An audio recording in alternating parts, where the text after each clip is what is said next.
Lee Levitt, Principal Consultant with the Accelerator Group. We work with clients to improve sales results through value selling initiatives and hands-on coaching, leveraging 25 years in sales, sales leadership, and global enablement at Google, Oracle, and a number of early-stage companies. It's great to be here with the Sales 3.0 community. So many great conversations this week, including one this morning with Sue Woodard about stories and stories opening hearts, and Jeff's conversation about the neuroscience of selling and elite communicating, and my good friend Ron about negotiating, and the upcoming conversation with Todd about trust. Let's talk about enablement briefly. When I first started researching enablement at IDC 20 years ago and talking with Gerhard about it, we defined it as the right information at the right time at the right place. Since then, my perspective has shifted. Today, I define enablement as driving seller behavior for the benefit of the buyer. And we're going to talk about behavior change throughout my slides. We're here to talk about building your sales foundation for 2026. My goal today is simple: to give you a way to build momentum without adding complexity, because you sure know it. Your world is complex enough. Much of the world has become increasingly enamored with shiny objects such as AI and genetic tools. Your end customers continue to focus on business goals, milestones, OKRs, and MBOs, and they're increasingly confused and frustrated. They need your help more than ever. For those of us managing or enabling sales organizations, we have to focus on building and strengthening the operational foundation that ensures success. So our theme today is foundation building, creating the mechanics, the tools, and the mindset that consistently drive success, no matter what's happening around us. We'll look at what customers are really struggling with today, how to take the lead in the sales process, and a practical model you can apply immediately after this session. I'll also prescribe specific next steps and share multiple resources that you can use on Monday. I promise to take a couple of deep dives into specific topics, and with others, I might just touch on because we only have 30 minutes. Normally, I'd suggest that you grab one nugget from this presentation, something that interests you, and try it. But today I'm presenting a series of techniques that together will significantly improve your sales results on the order of 30 to 50%. They need to be taken on as a system. Good salespeople are already doing much of this informally. It's your opportunity as a sales leader or a sales enablement professional to take it from informal to a formal approach to get better results. And remember, throughout this conversation, the purpose of selling is not selling. It's buying. Let's start with the reality. Customers today are overwhelmed. They're navigating shifting priorities, new pressures, and constant organizational change. And inside every account, you've got more stakeholders, more noise, and more simultaneous initiatives than ever before. So here we are late in the fourth quarter. I know more than a few of you are looking at this photo and thinking, that's my sales organization with the wheels coming off. It's not. You guys are fine. Out in the real world, things happen. Business units collide. Organizations get shuffled. Milestones are missed. Vendors are banged. It's the customer's wheels falling off. Oh, and by the way, these next 10 photos, I took them at Lime Rock a few years ago, my favorite racetrack. And three things surprised me as I was hanging over the pit wall. One, the noise, the cacophony of engines, and the squealing tires. Two, the striking colors and constant activity. And three, the cloud of tire smoke from race cars leaving the pits. It reminded me a lot of selling when I was in field enablement at Oracle. Even the best customers can only prioritize 2 or maybe 3 initiatives at a time. You might think your solution is a priority, but you're competing with dozens of other demands on their time and attention. Executives asking for new functions, managers asking for more visibility, employees asking for more support, better services, customers asking for more functionality. Customers aren't just deciding what to do, they're deciding what not to do. Everyone's competing for budget, people, and executive bandwidth. And just when something gets resolved, a new wave of challenges hits. The environment is constantly changing. Sometimes things work. Sometimes customers manage to keep initiatives on track. Sometimes they don't. This is the chaos surrounding our customers. And then they ask, why should they do anything different? Customers ask themselves this constantly. I've seen multi-million-dollar deals go cold because customers just don't have the interest or bandwidth to take on something new. No interest in reprioritizing, no matter how large the discount offered at the end of the quarter. They're good with BAU, business as usual, or their old Chevy pickup and Airstream travel trailer. They still work. They know the limitations and challenges of that current rig. The new thing represents the unknown. It represents risk.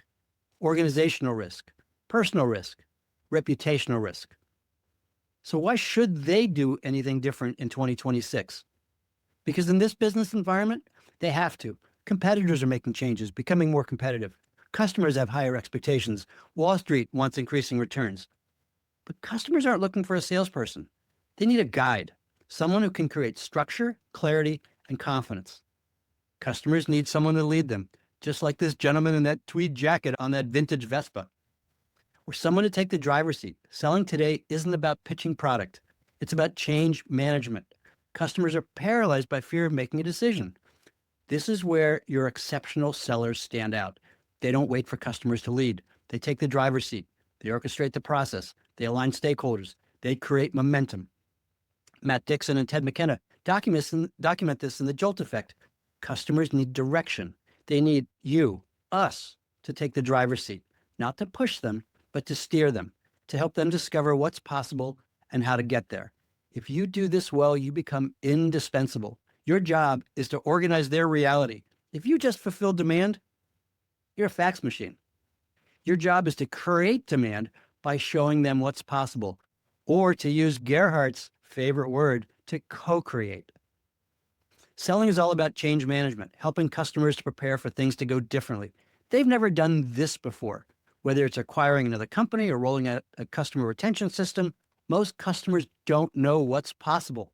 It's your job to help your team create that awareness of possibility and to lay it out, organize it, help them to understand what's possible, what they must do, and what they must expect. So let's talk about the mechanics of success. A repeatable model that ensures better results. It's a simple model. Organic even. Peel. Over 10 years ago, Zach Kahn set the world record for peeling an orange in 4.5 seconds. This was probably not the first time he peeled an orange. Practice does make perfect. Deliberate practice builds capability, unconscious competence. Stephanie and Gerhardt talked about the power of role-playing and deliberate practice in the opening sessions on Monday. And Tim Reister said that reps who participated in 5 role plays, just 5, deliberate practice, saw their revenues increase by 7 to 30%. We need the same muscle memory in sales. I call it PEEL, prepare, engage, enroll, lead. It's a structured way of driving deals forward while creating real value at each step. And by the way, this is not a new sales methodology I'm launching today. Let's stick with all of the ones that are out there. This is just a way of thinking about how to prepare for and engage with customers. So this is what most selling looks like. Only one step, engage, talking at the customer. We skip those other 3 steps. Prepare, enroll, and lead. And this positions the salesperson to be the choreographer for the customer. Let's take a look at each of those 4 steps. It starts with prepare. Not a 5-minute LinkedIn scan. I mean deep research and hypothesis building. We're going to talk about hypotheses in a little bit. Preparation is one of your greatest differentiators. This includes research, curiosity, account planning, meeting planning, and deliberate practice. Marianne Vanella said yesterday that 84% of enterprise deals die in the first meeting, usually due to lack of good prep. That is unconscionable. Top sellers never wing it. They orchestrate every customer interaction with intent, but they also make it feel natural and effortless. Once you've prepared, the next step is engagement, how you craft and deliver your message. This is not about presenting more slides or potentially any slides.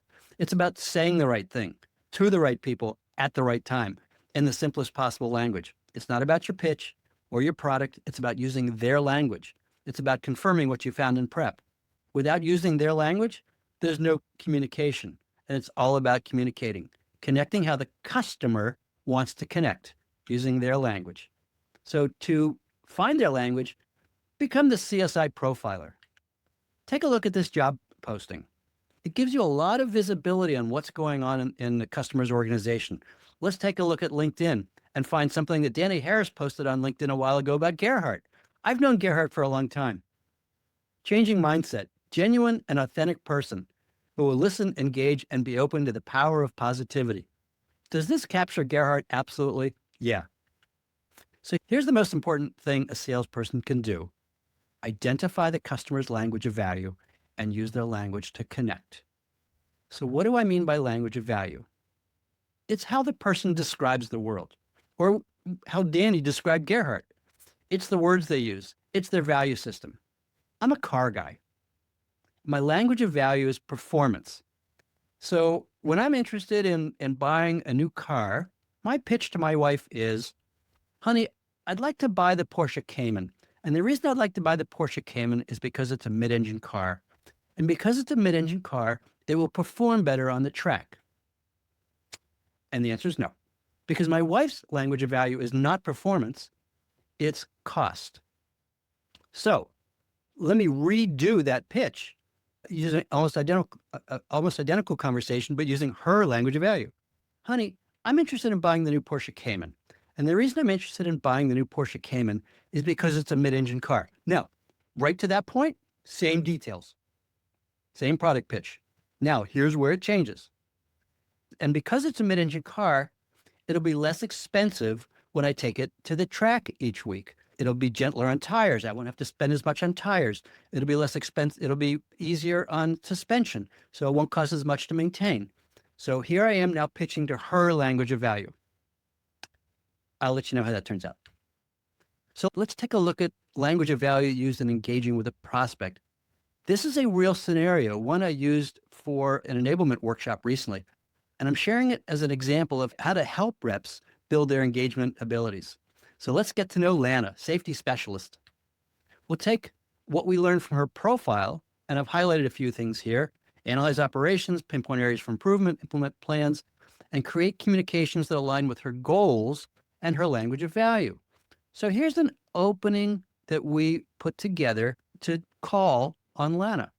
Interested in talking with you about how you manage multiple information sources to maintain and improve your safety, to improve employee safety. We echoed that a couple of times. And then we get into, before I share my thoughts, I'd like to explore 3 key areas. Second, I'd like to talk about business decisions you're making, how to improve your results. And even though this was for a tech sales organization, we're talking about what Lana cares about, how she sees the world. The Lana story is an example of how to create and use the language of value. And success requires prepping for each call. Understand what the individual does each day. Picture it in your mind. And I'll show you an example of how I do that. Be curious. Be ready to pivot. Here's a practical tip for my sales enablement peers. Make the experience real for your team. This is the story I told, a day in the life of Lana, the safety expert, helping them to get ready for the conversation. First, I show the environment, the shop floor. Second, I make it real for them. If you've ever worked in a plant or called on a plant or even visited a plant, you've seen this sign by the front door. Organizations take great pride in boasting about the number of days without injury, without a lost time accident.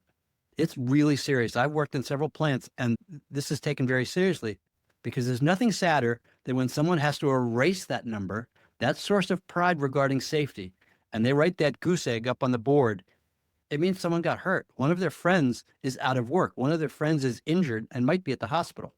So this is serious. And when I use this to talk with salespeople about the reality of that environment, they can internalize it and take that conversation right to Lana. And then I also show them the rest of how that environment works, the reality of the customer's environment, the language and tools the customer use, the dashboards they might use. Oh, and by the way, what happens when an executive is successful? In addition to the organizational win, frequently there's a personal win as well. And it's important for the salesperson to understand that, to get a visceral feeling of what goes on with the customer. Sometimes it can be quite specific, a 2-week trip to Hawaii, to Tahiti, or buying a new jet ski. And I show the reps, and they get pretty well trained on responding with the, hey, what's Lana's goal here? Jet ski. Let's move on to enroll. Enroll is the emotional side. Great sellers don't persuade.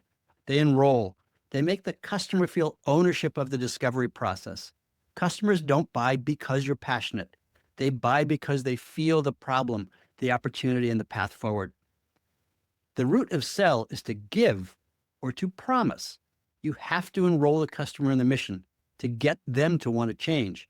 If they don't trust you, they won't follow you. And with regard to passion, I had a coaching client with a $200,000 purchase stall at the last minute with a regional hospital. I asked him, what impact might there be if they didn't undertake the upgrade for this automation software? He said potential elevators might stop running. Patients might get caught in those elevators. Patients might die. I asked how he felt about that. He said he was angry. I suggested he take that anger, that passion, to his customer. The deal closed the next day. And finally, lead. Leading means offering prescriptive advice. Here's what to do. Here's how to decide. Here's what matters most right now. Here's how to move forward. Customers aren't looking for options. They're looking for direction. Take them on the journey. Lead them up the hill. So to enable Peel, we use 3 simple tools. They align teams, create organizational clarity, and help us elevate conversations with customers. And here they are: the business value hypothesis, the influence map, and the relationship bank account. Some of you are using portions of these now, perhaps informally and perhaps even formally. When you formalize the use of these tools, they become so much more powerful. So let's talk about the business value hypothesis. This tool forces us to articulate the customer's problem in business terms. What's the problem or opportunity we're solving? What's the financial impact? What's the value of engaging in discovery with a customer? And without a value hypothesis, we're not even selling. We're just talking. It's an educated guess on solving the specific problem. And sometimes the problem is buried. Sometimes the problem is latent. Customer doesn't even know that the problem is solvable. So here's an example. Again, another coaching client calling on another hospital. We talk about one of the most common activities undertaken at a hospital, right behind hand washing. We estimated that doing away with this activity would save staff time 1,000 hours a day for an activity that's considered a necessary evil, but one that adds zero value and can be solved with technology that you and I use every day. We calculated that the hospital might save $12 million a year in hidden cost and reduce staff frustration. My coaching client has never talked to the hospital about this. They never said, we want to address this problem. They don't see it as a problem. They just see it as, we've been doing this ever since computers were in hospitals. And so he will approach the customer with a hypothesis on a problem that's completely hidden right now. And so here's a couple of examples. I'm not going to go through them. They'll be in the slides if you want to grab them later. But industry trend, management challenge, benefits of improvement, estimated value of solving, and who might be interested. If you're in sales leadership or sales enablement, create sheets like these, industry by industry, for your salespeople so they have a starting place. And by the way, many salespeople find it very difficult to come up with that good estimate of the value of solving a problem. Usually I have to add a couple of zeros. So the business problem hypothesis is just one of the value hypotheses. The second is the financial impact. What's the value? Third is the influence impact. Who cares? Fourth is the solution hypothesis. Do we have something in our portfolio that might be relevant? Then we want to validate the hypotheses through conversations with stakeholders. And even if we get it wrong, the fact we tried creates a deposit in our relationship bank account, and we're in discovery. And I ask the question, what's the value to the customer in engaging in collaborative discovery? Or, as Gerhardt refers to it, co-creation. What's in it for them? Why will they dedicate time and provide access? If the salesperson doesn't know the answers to these questions, they don't get time or access. So let's move on from the business value hypothesis to the influence map.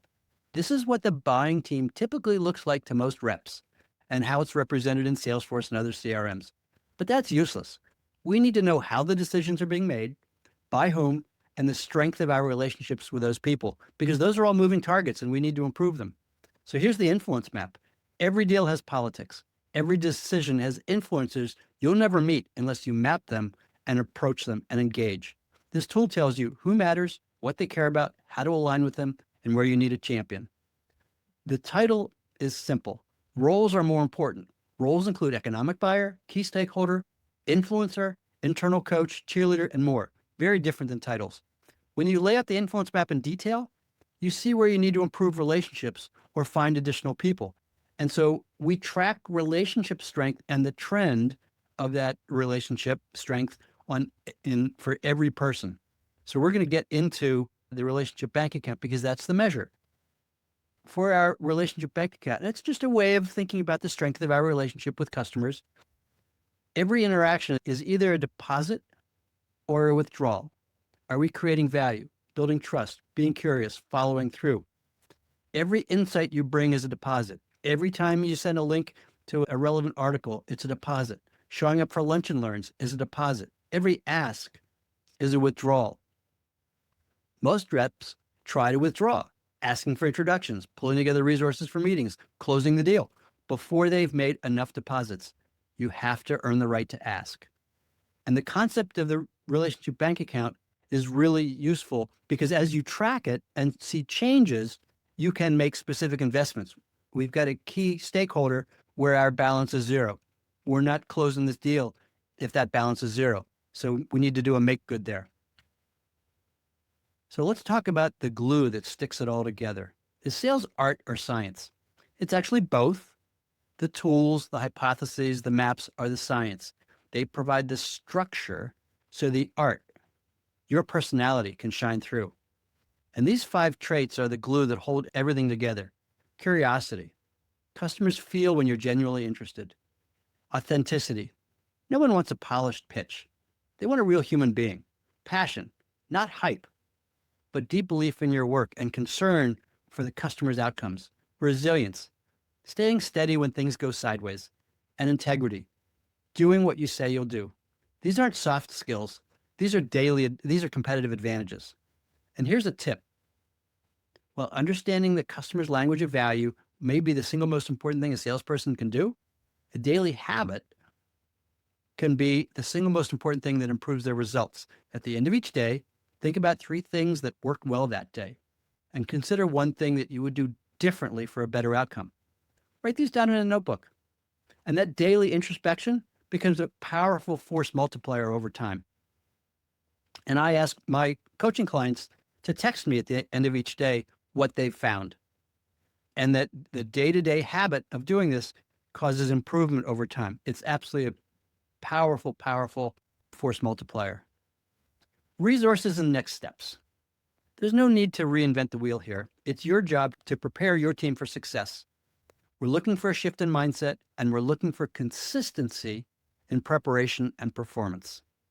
As Jeff Bloomfield said an hour ago, salespeople will revert back to habits when under pressure. So we need to build new habits, better habits. We have the tools necessary for success. Do we have the sales hygiene and discipline to ensure that these tools are employed? So I'm going to provide a QR code shortly for these resources. So get your phones out. You can find these resources at the link at the bottom, acceleragroup.com/resources. I'm also going to provide the QR code on the next page. And by the way, the page at acceleragroup.com/resources also includes an overview of the Acceler Group value selling framework and a hands-on playbook. So everything you need to do to get started.